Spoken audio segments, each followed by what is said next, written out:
ഇരട്ടയ ഗ്രാമപഞ്ചായത്തിൽ SC കുട്ടികൾക്ക് ലാപ്ടോപ്പുകൾ നൽകി. ഗ്രാമപഞ്ചായത്തിന്റെ വാർഷിക പദ്ധതിയിൽ ഉൾപ്പെടുത്തിയാണ് ലാപ്ടോപ്പുകൾ നൽകിയത്. ഗ്രാമപഞ്ചായത്ത് കോൺഫറൻസ് ഹാളിൽ നടന്ന ചടങ്ങ് ഗ്രാമപഞ്ചായത്ത് പ്രസിഡന്റ് രജനി KA ഉദ്ഘാടനം ചെയ്തു. ഡിജിറ്റൽ യുഗത്തിൽ SC കുട്ടികൾക്ക് ആധുനിക വിദ്യാഭ്യാസ സൗകര്യങ്ങൾ ഉറപ്പുവരുത്തുക എന്ന ലക്ഷ്യത്തോടെയാണ് ഈ പദ്ധതി നടപ്പിലാക്കുന്നത്. ഉന്നത വിദ്യാഭ്യാസ രംഗത്ത് ലാപ്ടോപ്പുകൾ അത്യാവശ്യമായി വരുന്ന സാഹചര്യത്തിൽ സാമ്പത്തികമായി പിന്നോക്കം നിൽക്കുന്ന കുടുംബങ്ങളിലെ മിടുക്കരായ വിദ്യാർത്ഥികൾക്ക് ഇത് വലിയ ആശ്വാസമാകും. പഞ്ചായത്തിന്റെ വിവിധ മേഖലകളിൽ തിരഞ്ഞെടുത്ത 8ഓളം വിദ്യാർത്ഥികൾക്കാണ് ലാപ്ടോപ്പുകൾ നൽകിയത്. 2.5 ലക്ഷം രൂപയാണ് ഇതിനായി പഞ്ചായത്ത് വകയിരുത്തിയത്.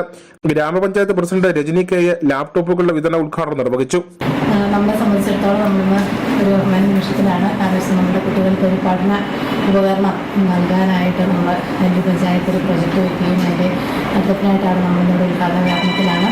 നമ്മളെ സംബന്ധിച്ചിടത്തോളം പിന്നോക്കം നിൽക്കുന്ന നമ്മളുടെ സാധാരണക്കാരായ കുട്ടികളെ അവരുടെ പഠന നിലവാരം കുറച്ചുകൂടി മെച്ചപ്പെടുത്തുന്നതിനും അവർക്ക് ഒരു +2 ലെവൽ കഴിയുമ്പോൾ അവരുടെ ഒരു ഉന്നതമായ പഠനത്തിന് വേണ്ടിയിട്ട് നമുക്കൊരു ഗ്രാമപഞ്ചായത്ത് വൈസ് പ്രസിഡന്റ് റജി ഇലുപുലിക്കാട്ട് ചടങ്ങിൽ അധ്യക്ഷനായിരുന്നു. മറ്റ് ഗ്രാമപഞ്ചായത്ത് അംഗങ്ങൾ, ജീവനക്കാർ തുടങ്ങിയവർ ചടങ്ങിൽ പങ്കെടുത്തു. News bureau, Kattappana.